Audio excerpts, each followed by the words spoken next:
कैसे हुकूमत ये फैसला एक तरफा फैसला ले, वो भी हर दिन कोई दूसरा नया बहाना।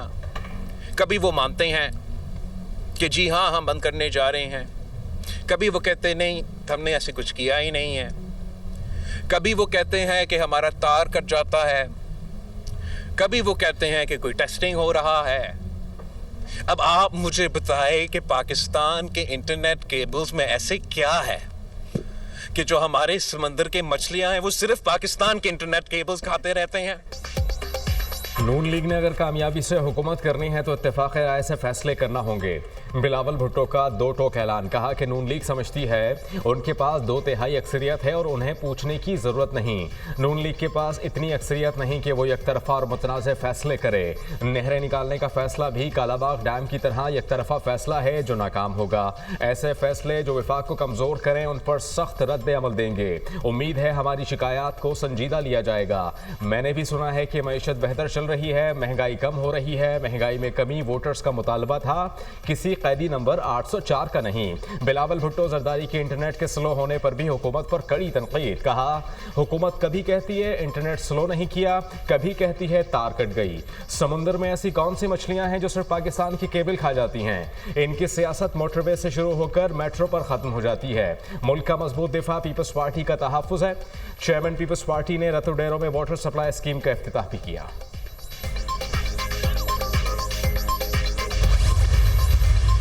पिछले 15 दिनों में क्या चीज ऐसी आई है कि पीटीआई मुज़ाकरात पे जो है वो राजी हो गई है। और हमारे साथ एक शख्स बता दें जिसके साथ उसने वफाकी है, और ये पहला सियासतदान है जो अमेरिका के तरले कर रहा है। ये पहले कहता था कि ये गुलामी ना मंजूर, उन गुलामी 100 बारी मंजूर, हमारा कोई काम नहीं था अफगानिस्तान की जंग में जाना। इस शख्स ने 40,000 बंदा जो है वापस आया वहां से, इसने बसाया इमरान खान ने।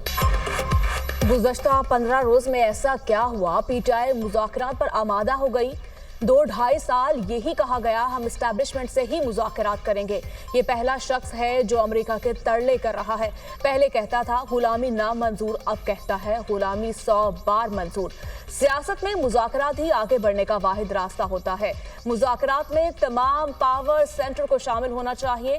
अफगानिस्तान की जंग में हमारा कोई काम नहीं था, पाकिस्तान के अलावा सारे खित्ते में अमन कायम हो चुका है।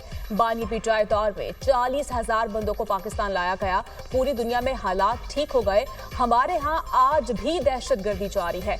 वज़ीर दिफा ख्वाजा आसिफ का तकरीब से खिताब। हमें जो है वो सियासतदानों को इकट्ठे होना चाहिए, बैठ के बात करनी चाहिए। ये बड़ा ज़रूरी है कि उससे पहले जो गलती कोताही हुई हो बैठने वालों से, उसको जो है वो तस्लीम किया जाए। अभी कल की बात है, आपने इस तरह के बेशुमार मुकदमे जो है वो कायम किए थे। कमेटी के जो रुकन हैं वो आप ऐसे ही समझें कि वो सारे जो हैं वो अदाकार हैं, जो प्रोड्यूसर हदायतकार है वो ख्वाजा साद रफीक साहब है।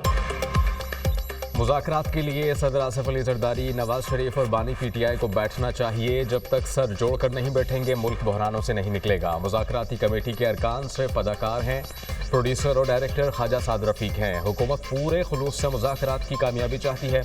26 नवंबर के बाद सियासी मुखालफिन के रवैयों में तब्दीली आई। मुशीर वज़ीर आज़म राना सनाउल्लाह का तकरीब से खिताब। कहा कि सियासतदानों को मुज़ाकरात के लिए बैठने से पहले गलतियों और कोताहियों को तस्लीम करना चाहिए। मिसाक़ जमहूरियत से कबल नून लीग और पीपल्स पार्टी ने अपनी गलतियों का एतराफ़ किया। सियासतदानों के पास बातचीत के सिवा कोई और रास्ता नहीं। पीटीआई हुकूमत के आखिर में पेट्रोल सस्ता करने का मकसद पाकिस्तान को डिफ़ॉल्ट कराना था।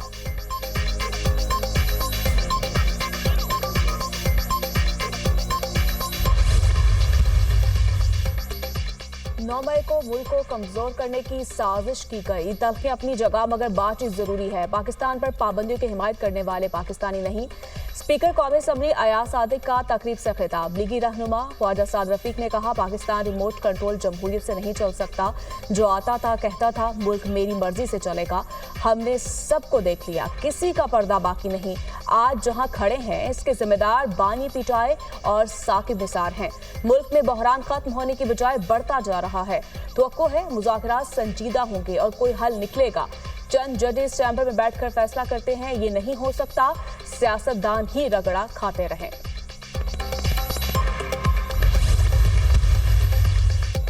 पुरतशद्दुद कार्रवाइयों के हामी नहीं, मुल्क आइन की बुनियाद पर चलना चाहिए, लेकिन यहाँ पिक एंड चूज होता है। मुज़ाकरात में ऐसा तासुर रद्द करते हैं। बानी पीटीआई अपने लिए गुंजाइश ढूंढ रहे हैं। जो भी मुज़ाकरात होंगे वो बानी के उसूलों और उनके मौक़िफ़ के दायरे कार में होंगे। मुज़ाकरात की कामयाबी और नाकामी की जिम्मेदार हुकूमत होगी। मुल्क बुनियादी तौर पर IMF की हिदायत पर चल रहा है। सियासी इस्तेहकाम से मौशी इस्तेहकाम जुड़ा हुआ है। इस वक्त मुल्क में गैर यकीनी की सूरत हाल है।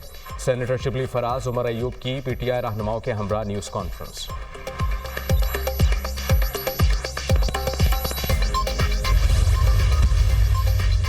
मुज़ाकरात का मकसद ये नहीं 9 मई पर बात ना की जाए। मुज़ाकरात का मकसद ये भी नहीं तमाम मामलात पर कंप्रोमाइज किया जाए। ये नहीं हो सकता मुज़ाकरात की आड़ में 9 मई जैसे वाक़यात को फरामोश कर दें। 9 मई के जिम्मेदार जरूर कैफरे किरदार तक पहुंचेंगे। बड़ी नेक नियति से मुज़ाकरात चल रहे हैं। मसाइल के हल के लिए सियासी बैठक जरूरी है। मईशत की बेहतरी के लिए सियासी इस्तेहकाम लाजिम है। अब तो बानी पीटीआई ने भी कह दिया मईशत तरक्की कर रही है, अब मईशत मुस्तहकम हुई है, सियासी इस्तेहकाम भी आना चाहिए। वफाकी वज़ीर इत्तलात की प्रेस कॉन्फ्रेंस।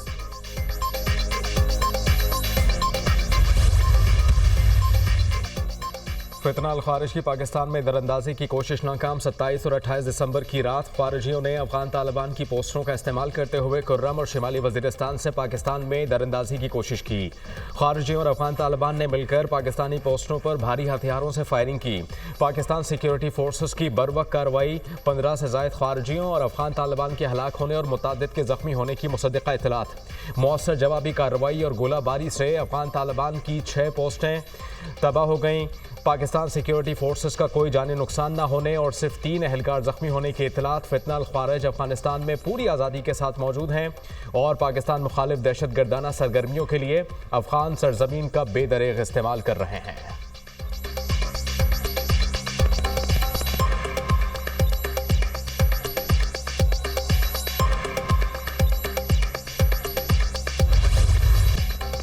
क़याम अमन के लिए फरीकैन में मुआहिदा तय पा गया। मुआहिदे के मुताबिक फरीकैन को भारी असलहा जमा करवाना होगा। असलहा इस्तेमाल करने वाले फरीक पर जुर्माना आयद होगा। खुर्रम में अमन व अमान के क़याम के लिए गुज़श्ता 3 हफ्तों से फरीकैन के मबैन जुर्गा जारी था। अपर खुर्रम में रास्तों की बंदिश पर लाहौर और कराची में धरने, ट्रैफिक रवानी मुतासर। नुमाइश चुरंगी पर मरकजी धरना। अबू अल हसन असफानी रोड पर अब्बास टाउन के सामने दोनों सड़कें बंद। सफारा चौक, नज़माबाद नंबर 1, नेशनल हाईवे, टाउनशिप और पावर हाउस चुरंगी पर भी धरना।